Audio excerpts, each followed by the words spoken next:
कहा जाता है कि अगर आपकी इच्छा शक्ति दृढ़ हो, सच के राह पर अगर आप चल रहे हैं, भले ही संघर्ष है, भले ही कठिनाई है, परंतु जीत अवश्य मिलेगी। बिहार एसटीईटी का भी मसला उसी तरीके से है। कई लोगों ने अपने दुकान चलाने के लिए अभ्यर्थियों को, भोले भाले अभ्यर्थियों को गुमराह कर लाखों की चंदा उगाहियाँ कर ली हैं और अपनी दुकान को भरपूर तरीके से चला रहे हैं। कई अलग अलग गिरोह बन चुके हैं। सभी गिरोह के जो सरगना लोग हैं, उन लोगों का एक ही उद्देश्य है कि किस प्रकार से लोगों को बेवकूफ़ बनाया जाए। बिहार एसटीईटी का मसला भी हाईकोर्ट पहुंचा है और लगातार विज्ञापन को रोना रोने वाले लोग, आपको पता है कि गवर्नमेंट ने 21 जून को जो गलती की थी, उस गलती को 26 जून को गवर्नमेंट ने सुधार कर लिया और एनसीटीई के आदेश और नियमावली के आधार पर सारी प्रक्रिया आगे बढ़ाने की बात गवर्नमेंट ने स्वीकार की और आगे की प्रक्रिया में सभी लोगों को हिस्सेदारी देने की बातें कहीं। परंतु कुछ लोगों को ये बात हजम नहीं हुई और लगातार अभ्यर्थियों को विज्ञापन का हवाला दे करके भोले भाले अभ्यर्थियों को गुमराह करने लगे। पटना हाईकोर्ट का आज बड़ा आदेश जो है कि विज्ञापन को किस प्रकार से रद्द किया गया है और ये बहुत बड़ी बात है। उन सभी स्टेट अभ्यर्थियों को अभी भी जागने की आवश्यकता है कि कौन आपको भरमा रहा है। विज्ञापन में और एनसीटीई के आदेश में और नियमावली में किसकी जीत होगी, ये आप लोगों को तय करना है। अब इसे भी समझने की आवश्यकता है। बड़ा आदेश क्या है वो मैं आप लोगों को दिखाऊं, उसके पहले आप लोग यह देख लें कि पटना हाईकोर्ट ने 1767 अमीनों की नियुक्ति की प्रक्रिया ही रद्द कर दी है। और इस प्रक्रिया के रद्द होने से जो प्रभावित हैं, इनमें भी कई जो बातें हैं वो आप लोगों के सामने आ चुकी होंगी, जो कि मैंने आपको बताया है पहले भी। स्टेट में भी मेरिट जो बन चुका है और लोग विज्ञापन का रोना रो रहे हैं और एनसीटीई के आदेश को भूल चुके हैं। लोग नियमावली को भूल चुके हैं। लगातार नियमावली और विज्ञापन में कॉन्ट्राडिक्शन की बातें मैंने बताई हैं। सर्वश्रेष्ठ कौन है, इसका जवाब तो हाईकोर्ट ही देगा, जो कि आज इस बिंदु से जो क्वालिफाई अभ्यर्थी है उनका पक्ष बेहद मजबूत होता है। जो हाईकोर्ट का ये आदेश आया है, क्या है पूरा माजरा, इसको समझने के लिए थोड़ा आप इसको नीचे पढ़ेंगे तो पटना हाईकोर्ट ने राज्य में, ये आज का ही खबर है, राज्य में अमीन के 1767 पदों पर नियुक्ति के लिए निकाले गए विज्ञापन को आज निरस्त कर दिया है। जी हाँ, विज्ञापन को निरस्त कर दिया है और यह विज्ञापन जनवरी 2020 को राज्य सरकार के राजस्व विभाग द्वारा निकाला था। जस्टिस पीबी बजंथरी ने याचिकाकर्ता राम बाबू आज़ाद और अन्य द्वारा जो दायर याचिका है उस पर सुनवाई करते हुए ये आदेश दिया है। मामला क्या है उसको आप देखें कि कोर्ट ने राज्य सरकार को निर्देश दिया कि इस विज्ञापन को रद्द कर 3 महीने के भीतर अमीन के रिक्त पदों को भरने के लिए नए सिरे से विज्ञापन प्रकाशित करें। लगातार मैंने इस बात को जोर दिया है कि लोग कोर्ट में जाते हैं मसले को लेकर के सिर्फ अपने निजी स्वार्थ के लिए, सिर्फ इसलिए कि उनका मार्क्स कम है, उनकी बहाली नहीं हो पाएगी, इस कारण से सभी की बहाली को फंसा दे, विज्ञापन को रद्द करवा दे, इसलिए मसला कोर्ट में ले जाया जाता और इन्हीं सभी बिंदुओं को लेकर के और इन्हीं सभी लोगों के कारण बहाली फंसती है। आज ये अमीनों की बहाली फंसी, ऐसे ही चंद लोग वहाँ भी गए थे।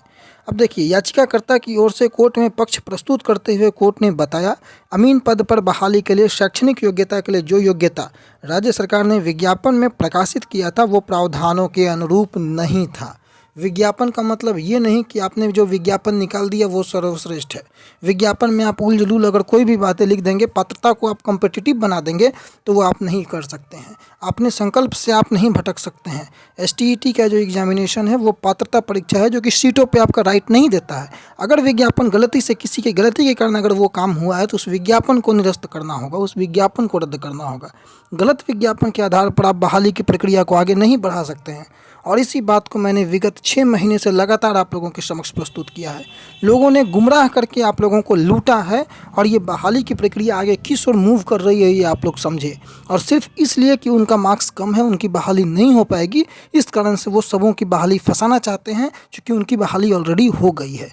अभी भी आप लोग समझे कि ये राज्य सरकार जो बिहार सरकार है उन्हीं की ये बहाली निकाली गई थी, उन्हीं के द्वारा ये विज्ञापन निकाला गया था और पटना हाईकोर्ट में ही ये केस था और सरकार ने विज्ञापन को रद्द किया है।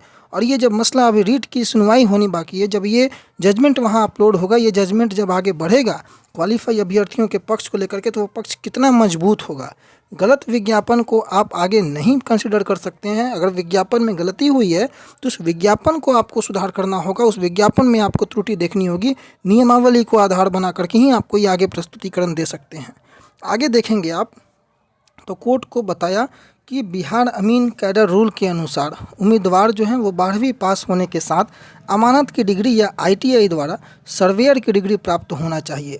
राज्य सरकार के राजस्व विभाग में जो विज्ञापन थी उनमें शैक्षणिक योग्यता रखी थी, उसके अनुसार उम्मीदवार को मात्र 12वीं पास होना ही काफ़ी है।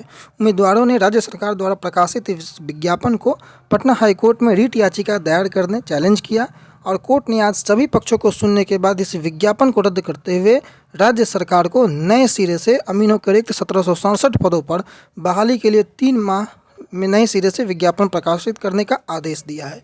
यानी कि अब समझिए कि इस प्रक्रिया में जो भी प्रक्रियाएं की गई थी उन सारी प्रक्रियाओं को पटना हाईकोर्ट ने निरस्त किया और इस विज्ञापन को ही निरस्त करके नए सिरे से सुधार करके जो है कैडर रूल के अनुसार, यानी कि जो एक तरीके से नियमावली है, उसी नियमावली को आधार बना करके जो कैडर में रूल निर्धारित है उसी के आधार में आप आगे की प्रक्रिया पूरी करें।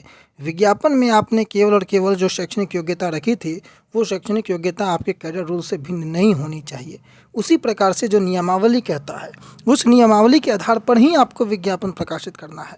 नियमावली आपको पात्र मानता है और विज्ञापन में आप कुछ और बातें लिखते हैं। नियमावली आपको कुछ और कहता है, विज्ञापन में अगर आप कुछ और बातें लिखते हैं, ये कहीं से विज्ञापन को जो है ये जस्टिफाई नहीं हो पाएगा। विज्ञापन को बिल्कुल निरस्त करने की जो कवायद है वो इन सभी लोगों के माध्यम से जो लोग आगे बढ़े हैं विज्ञापन को रोना रोने के लिए वो किया जा रहा है। और अगर विज्ञापन निरस्त होता है, अगर परीक्षा रद्द होती है, जिम्मेवार कौन होगा? लोगों के भविष्य के साथ खेलने का जिम्मेवार कौन होगा? ये तय आप लोगों को करना है और आगे की दिशा और दशा स्वयं तय करनी है। पटना हाईकोर्ट ने आज बड़ा जजमेंट दिया है, बड़ा आदेश दिया है, बड़ा निर्णय दिया है। ये जो आँख खोलने वाला निर्णय है सभी 80,402 अभ्यर्थियों को देखना चाहिए और ख़ास करके विज्ञापन का हवाला दे दे करके लाखों जो चंदा उगाहियाँ की गई हैं उन लोगों को भी ध्यान से समझना चाहिए कि किस प्रकार से लोगों को उन्होंने भरमाया है। अब उनका भ्रम जाल नहीं चलने वाला है। रोज़ सुबह आँख मीचते विज्ञापन का रोना रोने वाले लोग अभी भी सचेत होने की उन लोगों से आवश्यकता है। ये लोग जो हैं जाल में फंसा करके खुद जो है आगे निकल जाएंगे, आप लोगों को कहीं पीछे छोड़ देंगे। धन्यवाद।